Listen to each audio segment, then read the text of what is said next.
Velkommen til Gymnasienews. En tsunami har ramt Japan for 3 dage siden, og vi vil opdatere jer på situationen om, hvordan det går i landet, hvad status er. Og det vil Sofie Bertelsen fortælle jer lidt om nu. Tak, Anders.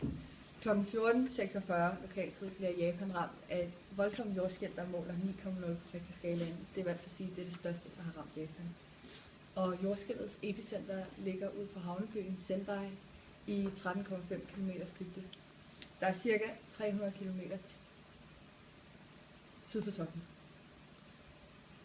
Jordskælvet skabte en tsunami, der var 10 meter høj, og den skyller ind over Japans nordøstlige kyst 3 timer efter jordskælvet.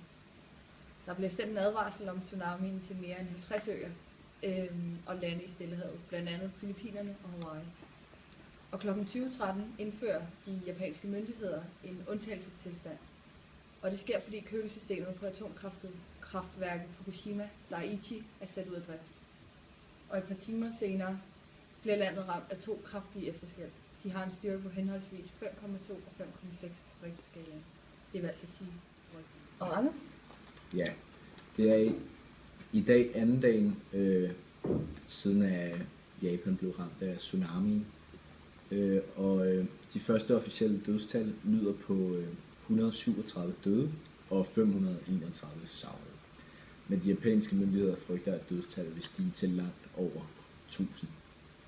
Og endnu et efterskælv har ramt Japan. Det er kraftigt og havde en styrke på 6,6 på Richterskalaen. Efterskælvet det var rimelig tæt på Tokyo, og det fik faktisk bygningerne i byen til at ryste. Og nu er mere end 200.000 mennesker evakueret fra området, og de bor nu i en radius af 20 km fra atomkraftværket ved Fukushima Daiichi, da myndighederne er bange for, at det simpelthen nedsmelter kraftværket, og der sker et radioaktivt udslip. Og ja, kl. 15.30 japansk tid eksploderer bygningen så, hvor Fukushimas reaktor 1 ligger. Eksplosionen den er så voldsom, at den springer tag og vægge af bygningen, men selve reaktorkernen er kapslet inde i stål, så kernen er stadig intakt. Og man pumper forgæves havvand ind i reaktoren for at ligesom let trykket fra kernen og kølesystemet, så det ikke går helt i stå. Det betyder, at vandstanden den falder i reaktoren på reaktor 3 i Fukushima-kraftværket. Og de japanske myndigheder de forbereder sig på, at der måske kan ske en ny og rigtig kraftig eksplosion med radioaktivt udslip til følge. Ja tak, vi stiller nu videre til vores reporter Rasmus Trapp, der vil fortælle, hvordan sådan en tsunami egentlig fungerer. Ja, jeg står nu netop i Japan, og som I kan se, så er det hele oversvømmet af tsunamibølgen. Jeg vil nu forklare lidt om, hvad der sker, når en tsunamibølge bliver skabt. En tsunamibølge er en havbølge, som på dybt vand udbreder sig til ca. 700 km i timen. Den er derfor ufarlig på dybt vand. Den svage bølge kan kaldes af mange fejlagtigt for en tidevandsbølge. Men oprindelsen har dog intet med daglig veksling mellem ebbe og flod at gøre. De bliver heller ikke fremkaldt af vinden og må ikke forveksles med såkaldte monster. Ja, og hvad vores reporter vil glemme at fortælle, så forekommer en tsunami under vandet ved sådan en destruktiv pladegrænse, typisk imellem 2 oceanplader. Og det foregår ved, at den ene plade, den ligesom, som Sofie viser på billedet, går nedad. Og der bliver simpelthen presset en smule på den anden. Og det skaber en masse energi i den nedpressede plade, da den gerne vil op. Og på et tidspunkt så giver den simpelthen efter for det her enorme pres. Og det er der tsunamien starter. Fordi bølgerne de starter med at være lange og flade. Og når den rammer land, så bremser de her bølger ligesom op og bliver så korte og virkelig høje.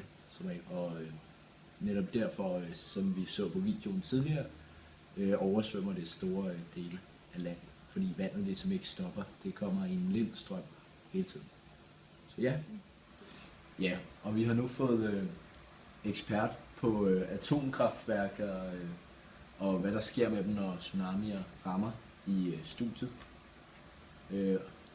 Og du hed Jan Torben, ikke sandt? Jo. Godt. Du forklarer bare, og vi lytter lystigt. Yes. I et atomkraftværk, så en atomkraftværksreaktor produceres der varme ved at spalte atomkerner. Den varme, der dannes, kan bruges til at varme vand op til damp, som kan trække ind i en turbine. Og der er forskellige måder, du kan lave et atomkraftværk på, og nogle måder er sikrere end andre. I Japan, den de har i Fukushima, den er lavet lidt mere usikker, end den er normale.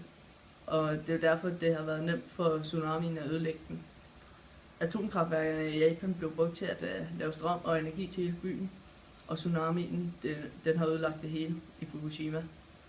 Og det har skabt store konsekvenser for hele byen, og de blev nødt til at blive evakueret, fordi hele 4 af atomkraftværkerne blev ødelagt af den store tsunami.